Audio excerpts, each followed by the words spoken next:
মানুষকে জিজ্ঞেস করে তোমরা আমার সন্তানকে দেখছো?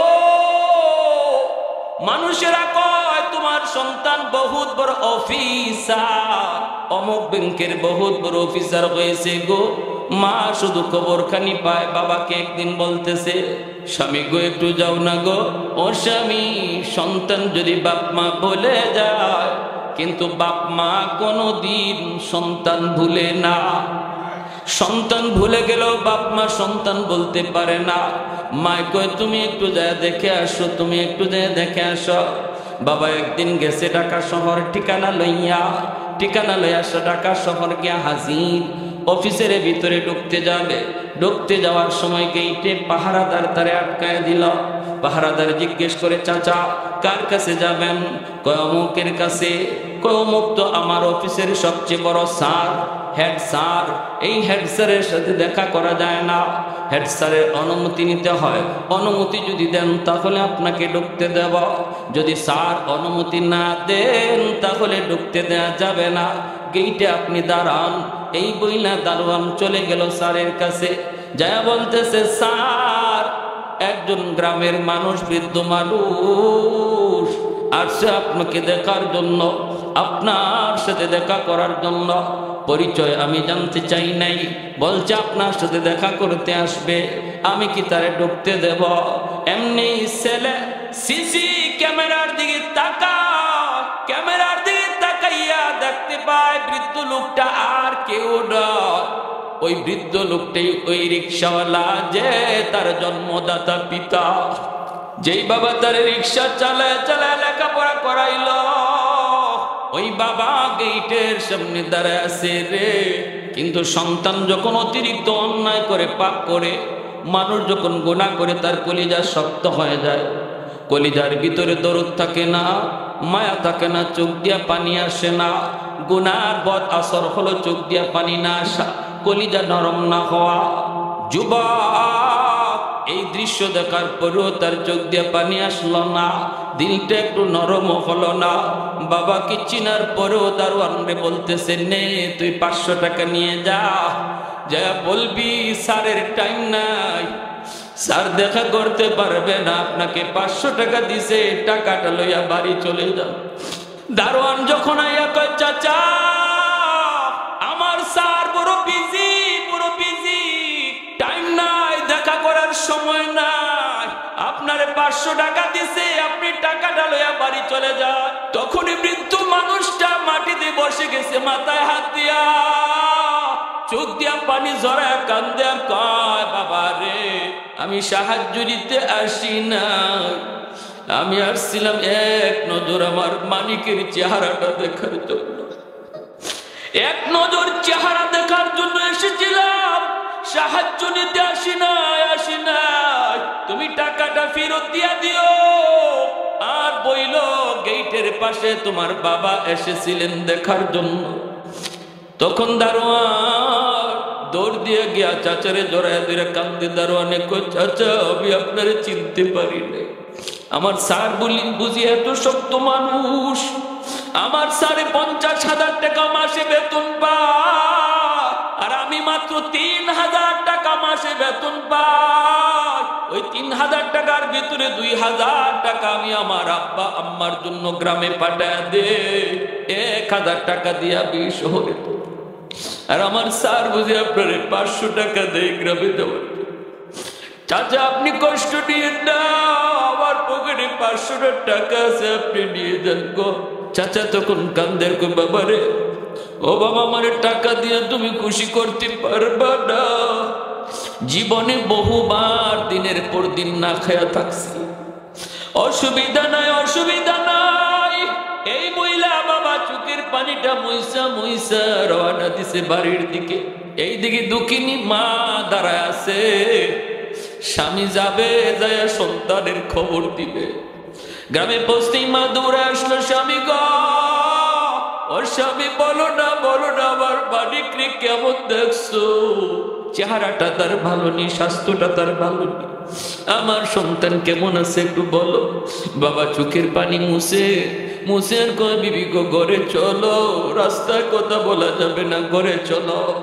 বিবির ধইরা নিয়া বাবা চলে আসছে ঘোড়ে, আইসেই তার মাকে জড়ায় ধরে কই, বিবি গো, ও বিবি, তোমার সন্তান আর সন্তান নাই, ছেলে আর ছেলে না, আমার সাথে দেখা করার টাইম তার নাই, আমাকে গেট থেকে ফিরা দিছে। আমি দারোয়ানকে জিজ্ঞেস করেছিলাম তোমার স্যার আমারে দেখছে নাকি, সে বলছে স্যারে দেখছে, গেটের মধ্যে একটা সিসি ক্যামেরা আছে, ওই সিসির ক্যামেরা দিয়ে বুঝে আমারে দেখছে। এরপরও তোমার সন্তান আমার সাথে দেখা করার টাইম পায় না, আমারে 500 টাকা দিয়ে দিছে চলে যাওয়ার জন্য, আমি তো টাকাটা আনি নাই। আমি বলছিলাম আমি সাহায্য নিতে আসি নাই গো, আমি আসছিলাম এক নজর দেখার জন্য। ও বিবি, সন্তান আর সন্তান নাই বলে যাও, আমাদেরকে আল্লাহ কোনো সন্তান দেয় নাই। মা চিৎকার দিয়া বিছানায় পড়ে গেল, মালিক, কত রাত সন্তানের মাথার পাশে দাঁড়ায় রাত কাটাইছি, হিসাব না। কত নিজের খানা সন্তানদের তুলায় খাওয়াইছি, ঈদের দিনে নিজে সিরা কাপড় পরছি, আমার সন্তানদের নতুন কাপড় কিনে দিছি। বাবা পুরাতন লুঙ্গি পুরা ঈদের নামাজে রওনা দিছে, সন্তানদের নতুন কাপড় কিনে দিছে। এইভাবে মা চিৎকার দিয়ে বিছানায় পইরা গেছে, হাউমাউ করে কাঁদতেছে। মা অসুস্থ হয়ে পড়ছে, সন্তানের এই আচরণ শুইনা মা অসুস্থ হয়ে পড়ছে। বেশ কিছুদিন যাওয়ার পর মা পাগলের মতো হয়ে গেছে। মা বলতেছে, স্বামী গো, ও স্বামী, আমি বাঁচবো না গো, আমি কোন দিন জানি মরে যাই, আমাকে এক নজর আমার মানিকরে দেখাও। আমি তো 10 মাস পেটে নিছিলাম, আমি তো যন্ত্রণার সহিত সইছি, আমি বলতে পারি না গো স্বামী, বলতে পারি না। পেটে তাইকা কতবার কলিজায় লাথি দিছে, আমি তোমার কাছে কোনোদিন নালিশ দেই না। রাতকে রাত আমি এই ঘরে ওই ঘরে দাঁড়ায় কাটে, কলিজায় লাথি খায়া খানা বন্ধ হয়ে গেছে। কোনোদিন তোমার কাছে সন্তানের ব্যাপারে নালিশ পর্যন্ত দেই নাই গো স্বামী। এজন্য আমাকে এক নজর দেখায় আনো, আমাকে নিয়ে শহরে চলো।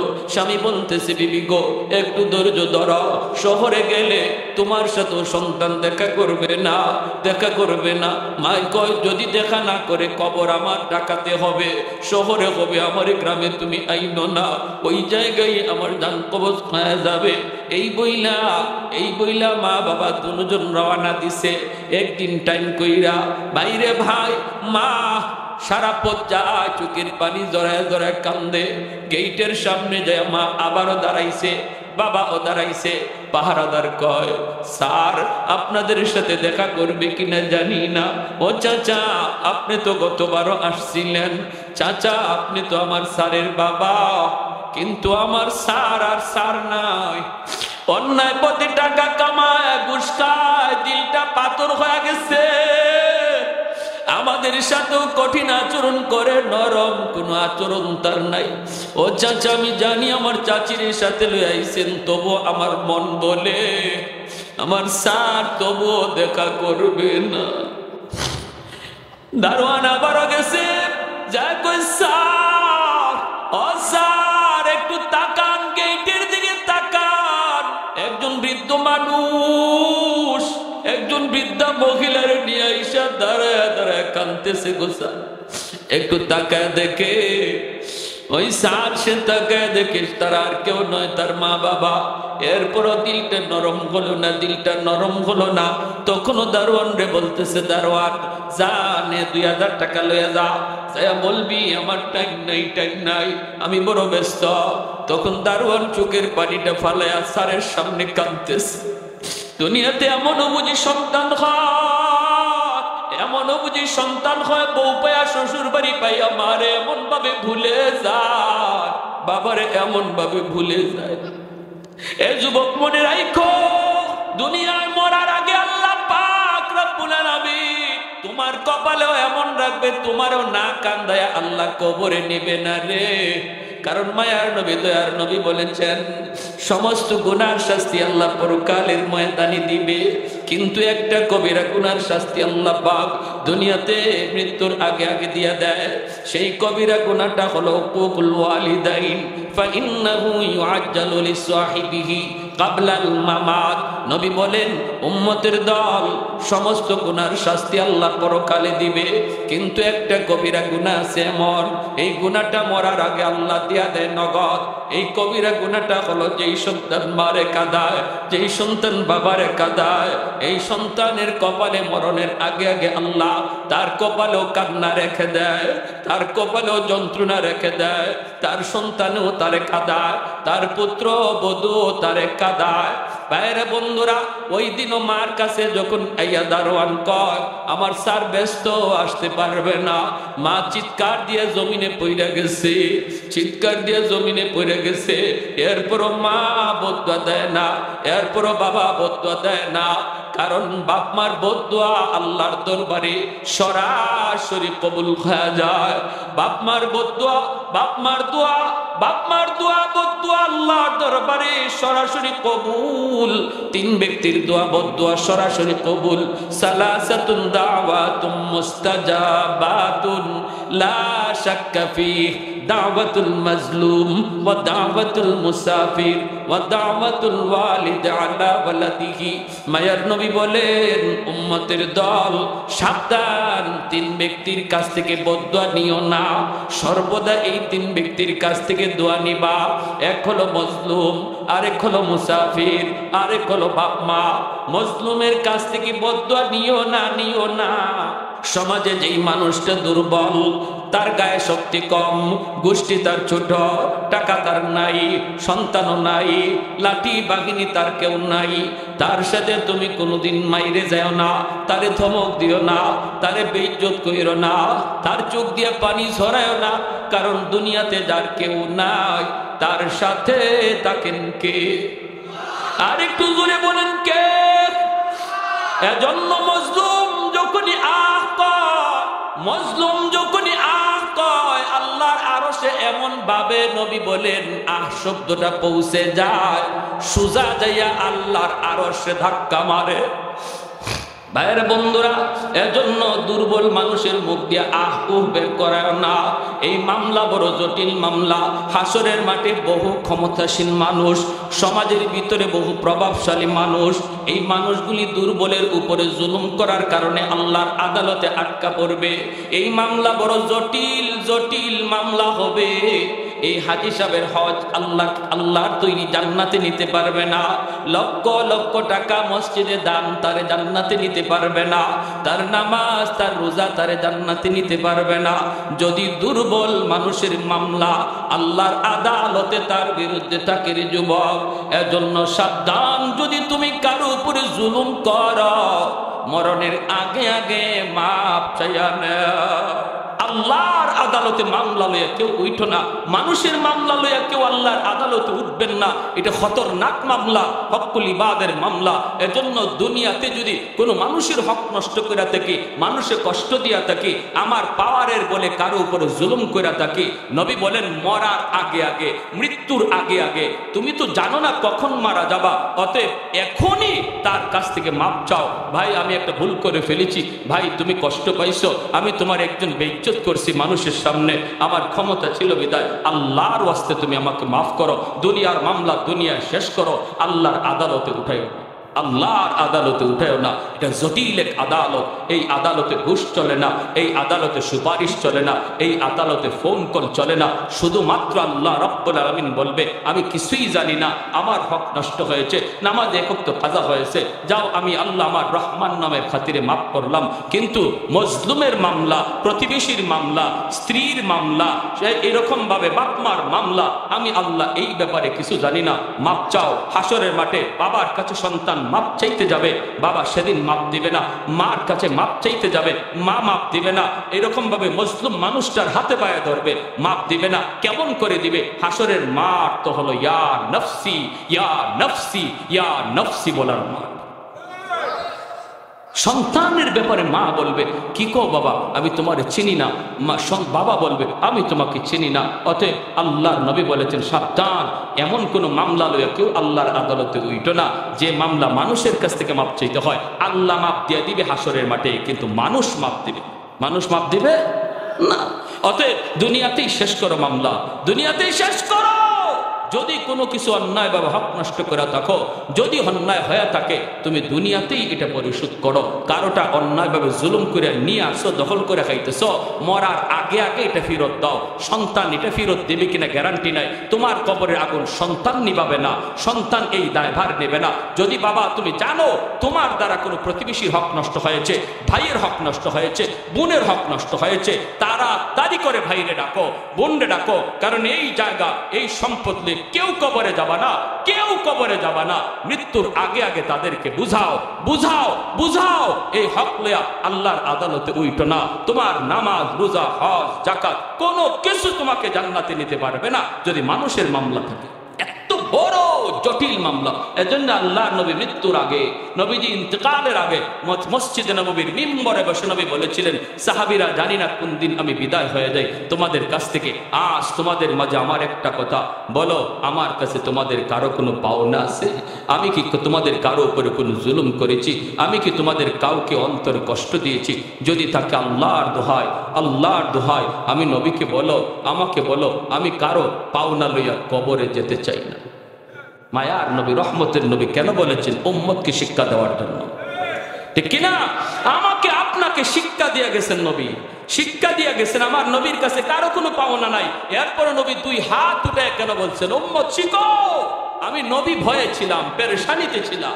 এক সাহাবী বইলে উঠছেন, কেউ কোনো কথা বলে না। মসজিদে নববী একদম নীরব নিস্তব্ধ। নবীর কাছে আবার কে কি পায়? এমনি এক সাহাবী দাঁড়ায় গেছে, দাঁড়ায় বলতেছে, ইয়া রাসূলুল্লাহ, আমার পাওনা আছে। সুবহানাল্লাহ, জোরে করে। আবু বকর সিদ্দিক রাদিয়াল্লাহু তাআলা আনহু, হযরত ওমর ফারুক রাদিয়াল্লাহু তাআলা, উসমান গনি, আলী, সবাই তাক হয়ে তাকিয়েছেন। সব সাহাবীরা ঘাড় ফিরে ফেলছেন। কে সে? দেখেন একজন সাহাবী। আল্লাহ নবী বলতেছেন, কি পাওনা? আমি তোমার কি হক নষ্ট করেছি বলো। তখন সাহাবী বলে, ইয়া রাসূলুল্লাহ, আপনি আমার পিঠের মধ্যে চাবুক মারছেন।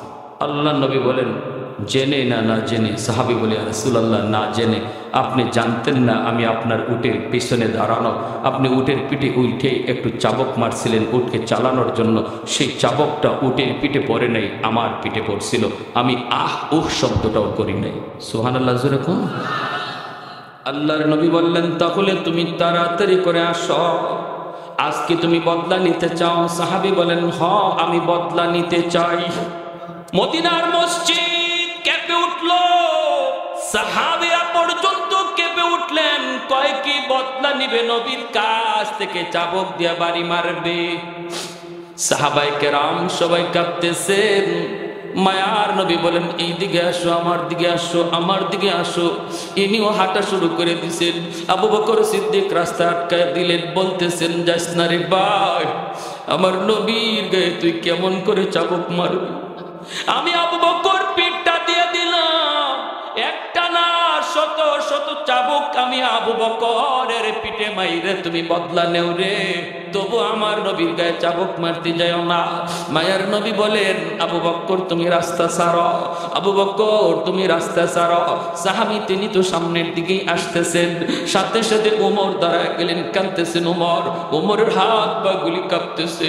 ওমর কান্দেন আর বলেন, তোমার পায়ে ধরি, তুমি সামনে যাও না, যাও না। আমার নবীর পিঠে কেমনে মারবা? আমি ওমর, আমার পিঠটা তোমারে দিয়া দিলাম, যত পারো মারো, যত পারো মারো, এরপরও নবীর দিকে আগাও না। আল্লাহ নবী ওমর রাস্তা ছেড়ে দাও, ওমর রাস্তা ছেড়ে দাও, রাস্তা ছেড়ে দাও। আল্লাহর আদালতে পিঠে চাবুক খাওয়ার চেয়ে দুনিয়ার আদালতে চাবুক নেওয়া ভালো রে। ওমর রাস্তা ছেড়ে দাও। সমস্ত সাহাবী এবার কাঁপতেছেন, তিনি সামনের দিকে আগায় গেলেন।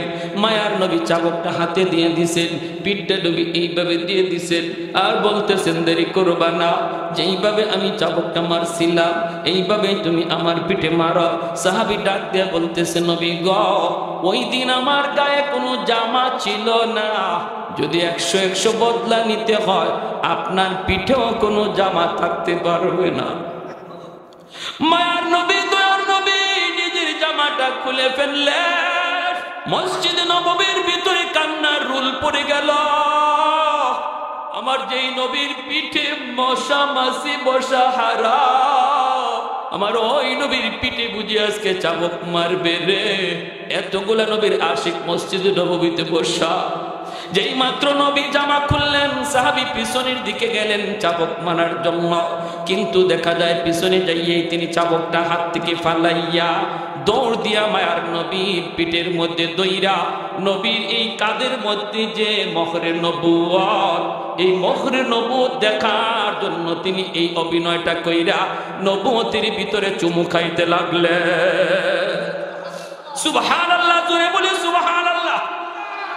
कौनैन मुख्तार खुदा तुमको बनाया, कौनैन मुख्तार खुदा तुमको बनाया, उम्मत का निगाहबान खुदा तुमको बनाया, उम्मत का निगाहबान खुदा तुमको बनाया।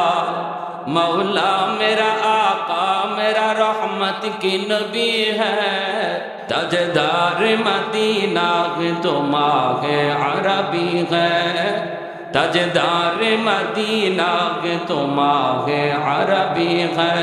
अशजार ने देते हैं नबूवत के शहादत, तशकीक कमर में है तो अंगुल की इशारा, तशकीक कमर में है तो अंगुल की इशारा। একটু জোরে বলি আল্লাহু আকবার, আর একটু জোরে বলি আল্লাহু আকবার।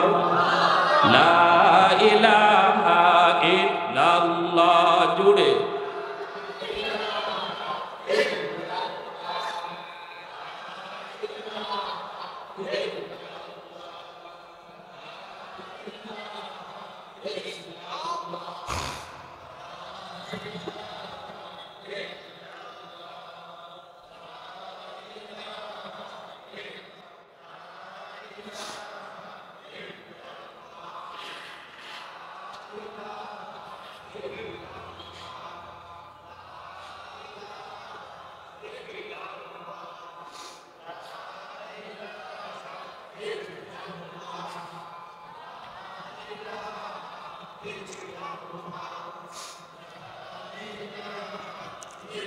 লা ইলাহা ইল্লাল্লাহু মুহাম্মাদুর রাসূলুল্লাহ। জোরে সুরে বলি সাল্লাল্লাহু আলাইহি ওয়াসাল্লাম। মা চলে গেল, বাবা চলে গেল গ্রামে, বাপ মা কলেজে, কলিজার ভিতরে বাপ মার ব্যথা। এই ছেলে বাসা নিয়ে থাকতো গুলশান, গুলশান আজাদ মসজিদ। এই মসজিদে জুম্মার নামাজ পড়ান যাত্রাবাড়ির হযরত মাহমুদুল হাসান দামাত বারকাতুহু। আল্লাহর বহুত বড় ওলি, এই যুগে একজন জীবন্ত ওলি। আল্লাহর ওলির পিছনে রমজান মাস নামাজ কালাম যুবক ঠিক মতো পড়ে না, কিন্তু রমজান আসলে মুসলমান নামাজি পড়ে। জুম্মার নামাজ রমজান মাসে কোনো মুসলমান মিস দেয় না। যুবক জুম্মার নামাজ পড়ার জন্য মসজিদে গেল। আল্লাহর ওলি তিনি বয়ান করতেছে। ঘটনাক্রমে ওই দিন হযরতের বয়ান ছিল বাপ মার সেবা, মা বাবার হক। আল্লাহর কোরআন থেকে নবীর হাদিস থেকে কথাগুলি এমন ভাবে বলতেছেন, যুবক মনোযোগ দিয়ে শুনতেছে। শুনতে শুনতে তার অনিচ্ছা সত্ত্বেই চোখ দিয়ে পানি ঝরতে লাগলো। যুবক মনে মনে ভাবতে লাগলো, হায়রে আমি কি করলাম, আমি তো আমার পায়ে কুড়াল মারছি, আমি তো আমার ভবিষ্যৎ অন্ধকার করে ফেলেছি, আমার দুনিয়া আখিরাত বরবাদ করে ফেলেছি। হায় আমার মা আমার বাবা আমাকে দেখা করার জন্য আমার গেট পর্যন্ত আসলেন রে, এরপরও আমি দেখা করলাম না। আমি কত বড় নালায়েক, কত বড় অধম। আল্লাহর ওলির বয়ান শোনার পরে তার দিলের ভিতরে পরিবর্তন হয়ে গেল। এজন্যই উলামায়ে কেরামের বয়ান শুনতে হয়। উলামায়ে কেরামের বয়ান শুনলে পরে নবী কয়, আলাইকুম বিমুজালাসাতিল উলামা ওয়া ইস্তিমাই কালামিল হুকামা ফা ইন্নাল্লাহা তাআলা ইউহিল কলবাল মাইয়িতা বিনুরিল হিকমা কামা ইউহিল আরদাল মাইতাতা বিওয়াবিলিল মাতার। নবী বলেন, উম্মতের দল, ফিতনার জমানায় তোমরা আমার উম্মতের উলামায়ে কেরামের সাথে তোমরা মিলেমিশে থাকবা, তাদের মজলিস যেখানেই দেখবা সেখানেই দৌড়ায়া যাইবা, উলামায়ে কেরামের মজলিসে যায় বসবা, তাদের কথা শুনবা। নবী বলেন, জানোনি যদি আমার উম্মতের উলামায়ে কেরামের কথা শোনো, তোমার মুর্দা দিলটারে আল্লাহ জিন্দা বানায়া দিবে। গুনার কারণে যে দিল মুর্দা হয়ে গেছে রে যুবক, আল্লাহর নবী বলেন উলামায়ে কেরামের কথা শুনলে, আল্লাহওয়ালাদের কথা শুনলে পরে তোমার ওই মুর্দা দিল আল্লাহ জিন্দা বানায় দিবে। যেইভাবে শুকনা জমিন বৃষ্টি পাইলে পরে সজীব হয়, তোমার দিলটারও আল্লাহ এরকম সজীব বানায় দিবে। ভাইরা বন্ধুরা, আল্লাহর ওলির কথাটা তার দিলের ভিতরে লাগলো। যুবক সাথে সাথে নিয়ত করে ফেলল, চোখ দিয়ে পানি ঝরায় কাঁদতেছে। পুরা নামাজ, জুম্মার নামাজ যুবক কাঁদছে, সাজদায় যায় চোখের পানি ঝরায় ঝরায় কাঁদছে, আর শুধু বলতেছে, মালিক আমাকে একটু সময় তুমি দিবানি দিবানি, আমি আমার আম্মার পা ধরে মাপ চাইমু, আমার আব্বার পা ধরে মাপ চাইমু, এতটুকু সময় তুমি আমাকে দিবানি গো মালিক। আল্লাহ আমাকে তুমি এতটুকু হায়াত পর্যন্ত বাঁচায় রাখো, আমি জুম্মার নামাজের পর আর বাসায় যাব না, এখান থেকেই সোজা আমার আব্বা আম্মার কাছে যাব। নামাজ শেষ করার পর যুবক চোখের পানি মুছে আর বাজারে যাইয়া ঈদের বাইরে, সামনে তো রোজার ঈদ, রোজার ঈদের জন্য মায়ের জন্য সুন্দর একটা শাড়ি কিনে, বাবার জন্য লুঙ্গি কিনা বিভিন্ন রকমের ইফতারি লইয়া ওই যুবক রওনা দেয় কুমিল্লা শহর। ভাইরা বন্ধুরা, আস্তে আস্তে অনেক দেরি হয়ে গেল রে, দুইটা ফেরি পার হইতে হইতে অনেক দিনই হয়ে গেল। রাস্তায় ইফতার হইল, এরপরে শহরে যখন যায় পৌঁছলো তখন তারাবির টাইম, তারাবির অল্প কিছু সময় বাকি আছে। ভাইরা বন্ধুরা, এই অবস্থায় শহর পুরা শুনশান নীরব, কোনো রিক্সা নাই, কোনো কিছু নাই, গ্রামে যাওয়ার মতো তার কোনো সুযোগ নাই। মানুষকে জিজ্ঞেস করে, মানুষেরা কয় সবাই তো তারাবির নামাজে গেছে, অপেক্ষা করা লাগবে। যুবক নিজেও যায় কিছু নামাজে শরীক হয়। তারাবির পর যুবক বের হয় রিক্সার জন্য, তাও পায় না। মানুষেরা কয় না, কনকনে শীত, এই শীতের ভিতরে কোনো রিক্সাওয়ালা রিক্সা নিয়ে বের হবে না। সারাদিন রোজা রাইখা তারাবির নামাজ পড়ে সবাই বিশ্রামে চলে গেছে, এখন তুমি কোনো রিক্সা পাইবা না। তবে একটা রিক্সা তুমি পাইতে পারো রে। আমার জানা মতে ওই বৃদ্ধ মানুষটা রাতের বেলাও রিক্সা টানে, কারণ আমি জানি গ্রামে তার স্ত্রী অসুস্থ মানুষ, বিছানায় পড়া, ঔষধ নিয়ে যাইতে হয় প্রতিদিন, তার দুনিয়াতে কেউ নাই। অসুস্থ স্ত্রীর জন্য ঔষধ নিতে হয়, বিধায় লোকটা দিনেও রিক্সা টানে, রাতেও রিক্সা টানে। মনে হয় তারে তুমি পাইতে পারো, কোথায় গেলে পাবো? কই সামনে কোন ধরনের কোন জায়গায়, কারো বাসায় ঘুমায় না, মেসেও থাকে না, ভাড়া নাই, রাস্তার ভিতরেই রাত কাটায় দেয়। কনকনে শীতের বাতাস তারে কষ্ট দেয়। সামনের দিকে তুমি আগাও যায় দেখবা একটা দোকানের সামনে বইসা রইছে। যুবক রওনা দিছে সামনের দিকে, আগা যায় দেখতে পেল একটা রিক্সা দাঁড়ায় আছে, পাশে একটা লোক একটা বড় দোকানের বারান্দার মধ্যে বসে বসে শীতে কাঁপতেছে, রুমাল দিয়া মাথাটা ডাইকা রাখছে, নাক মুখ ডাইকা রাখছে, বইসা রইছে রিক্সাটা পাশে থইয়া। শীতে এইভাবে বুড়া মানুষটা কাঁপতেছে। যুবক যাইয়ে ডাক দেয়া কয়, চাচা রিক্সা নিয়ে তুমি অমুক গ্রামে যাইবানি। যেই মাত্র চাচা কইয়া বইছে অমুক গ্রামে যাইবানি, সন্তানের কণ্ঠ হাজারো মানুষের ভিতরে বাপ্পা ছিঁড়ে ফেলে। হাজারো মানুষের ভিতরে শিশু বাচ্চাটা আম্মা কইয়া ডাক দেয়, হাজারো আম্মার ভিতরে নিজের সন্তানের ডাক কোনটা মা চিনে ফেলে। একটু বুঝতে অসুবিধা হয় না, বাবা তো বুঝে ফেলেছে কণ্ঠটা আমার সন্তানের কণ্ঠ মনে হয়।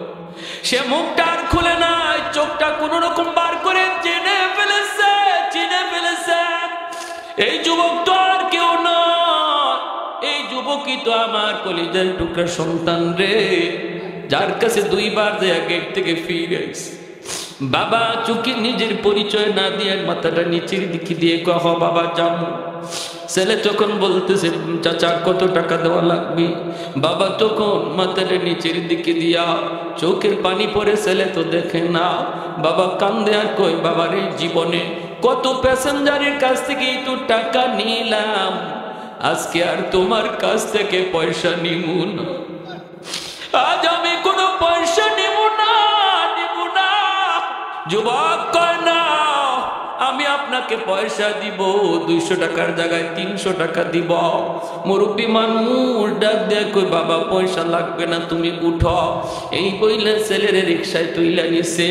বাবা তখনও মুখ খুলে না, মুখের পরিচয় দেখায় না। রিক্সাটা লইয়া বাবা রিক্সা টানতেছে আর চোখের পানি জোরে কাঁদতেছে। ভাইরে একটু উঁচা জায়গার মধ্যে উঠা লাগবে, মুরব্বী মানুষ গায়ে শক্তি কম, ওই অবস্থায় উঠতে চায়, উঠতে পারে না। ছেলেটা তখন রিক্সা থেকে নামছে, ছেলেটারও চোখ দিয়ে পানি পড়তেছে। বাবার কথা ইয়াদ করে, মার কথা ইয়াদ করে, যাই আমার পা দুইরা কানবে, বাবার পা দুইরা কানবে।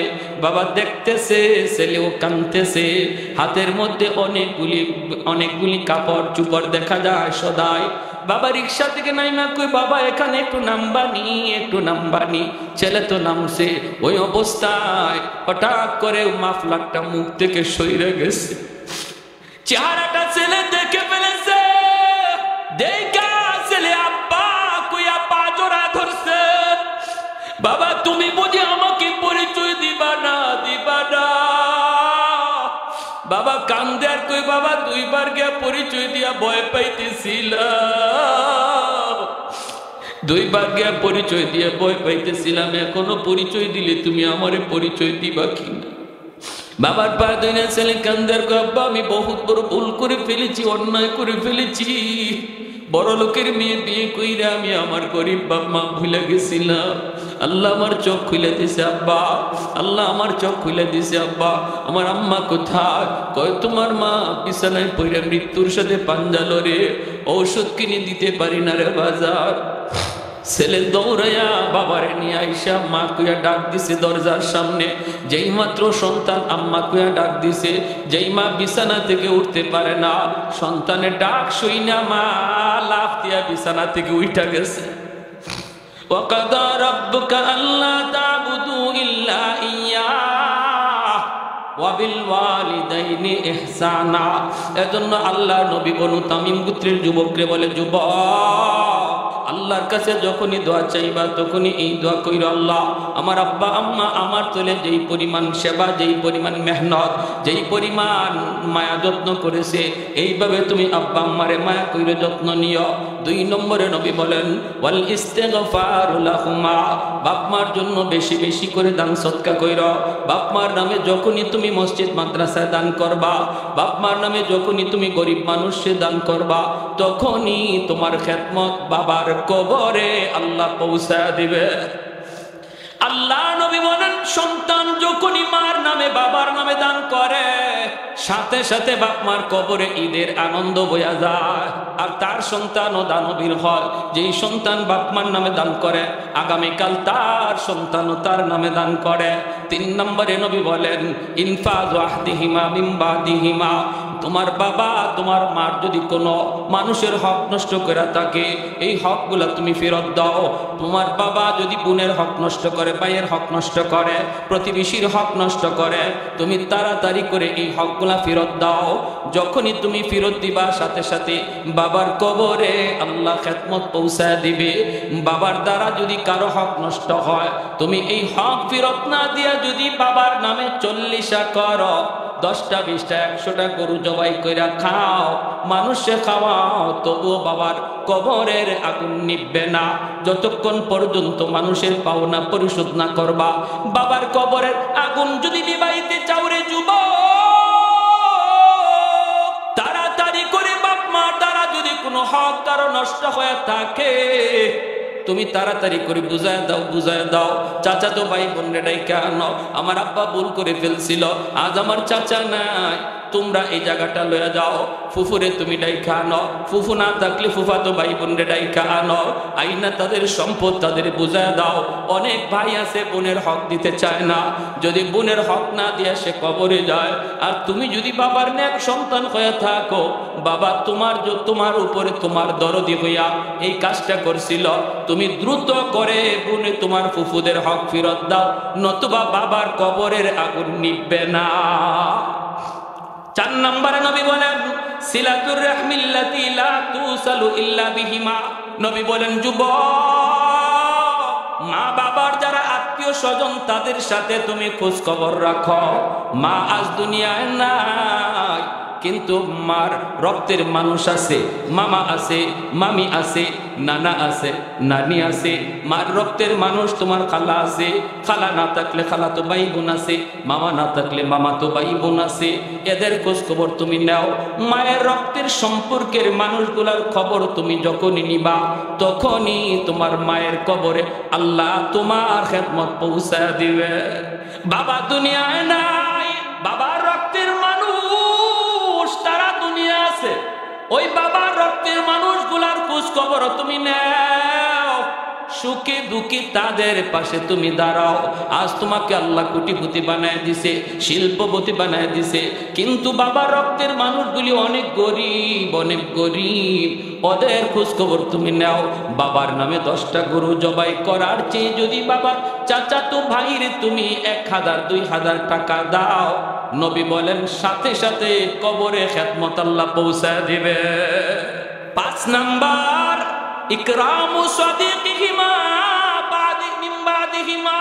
তোমার বাবা আজ দুনিয়ায় নাই, মা দুনিয়ায় নাই, কবরে শুয়ে আছে, কিন্তু বাবার বন্ধু বান্ধব দুনিয়াতে এখনো আছে, যাদের সাথে বাবা চলতো রে।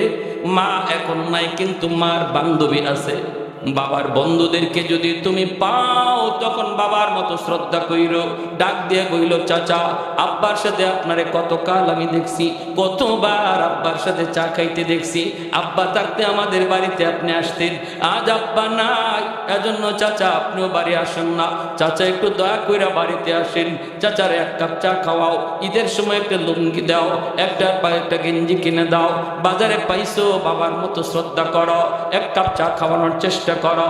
নবী বলেন যখনই তোমার বাবার কোনো বন্ধু বান্ধব বাবার বয়সের মানুষগুলাকে বাবার মতো তুমি শ্রদ্ধা করবারে যুবক, সাথে সাথে আল্লাহ বাবার কবরে খেদমত পৌঁছায় দিবে। মা দুনিয়ায় নাই, মার সমবয়সের মানুষ, মার সমবয়সের মহিলা যদি তুমি দেখো, মার মতো শ্রদ্ধা কইরো, পারলে একটু খেদমত কইরো, একটু সেবা কইরো, একটু সাহায্য কইরো। যখনই তুমি তারে সাহায্য করবা, আল্লাহ কবরে তোমার খেদমত মায়ের কবরে পৌঁছায় দিবে। আর একটু জোরে কোন সুবহানাল্লাহ। তাহলে বাপ মার জন্য মায়ের নবী সবক দিয়েছেন, হাদিস থেকে বললাম 5টা আমল। 1 নম্বর বেশি বেশি দোয়া করা, নামাজের বাইরে। এর যুবক, বাপ মার কবরের পাশ দিয়া দোয়া পইরা যাইবা, দোয়া পইরা পইরা তুমি যাইবা। আর আমার সন্তান আমার কবরের পাশে দোয়া পইরা যাবে, কোরআন তেলাওয়াত কইরা যাবে, নাকি গান গেয়ে গেয়ে যাবে, সিদ্ধান্ত নিবে এখন মা আর বাবা।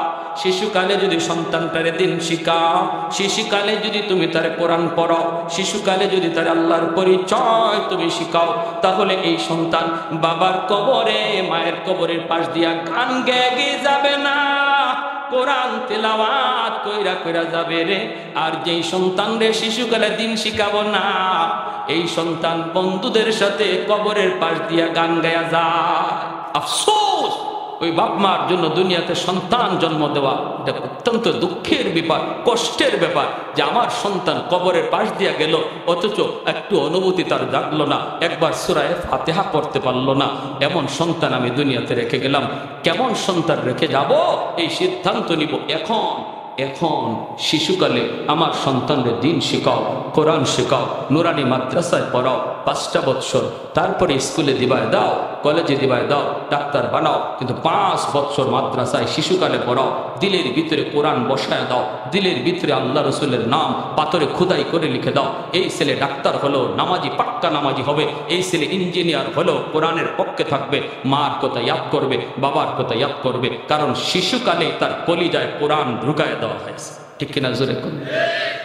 এই সিদ্ধান্তের মাঝে কেউ ভুল করবেন না। আল্লাহর দোহাই, শিশুকালে সন্তানগুলাকে স্কুলে দিবেন না। সেই শিশু বয়সটা, তার জীবনের প্রথম শিক্ষার বয়সটা যেন মাদ্রাসা হয়। কারা কারা রাজি আছে হাত তুলে আল্লাহকে দেখায়? আল্লাহ তুমি প্রতিটা হাতকে কবুল করো, জোরে বলি আমিন, আরো জোরে বলি আমিন। বলেন একজন ভাই বলেন মসজিদের জন্য একটা ফ্যান দিবেন মার নামে, একজন সবার আগে উঠবেন না, আমি মোনাজাত দিব। মোনাজাত ইবাদতের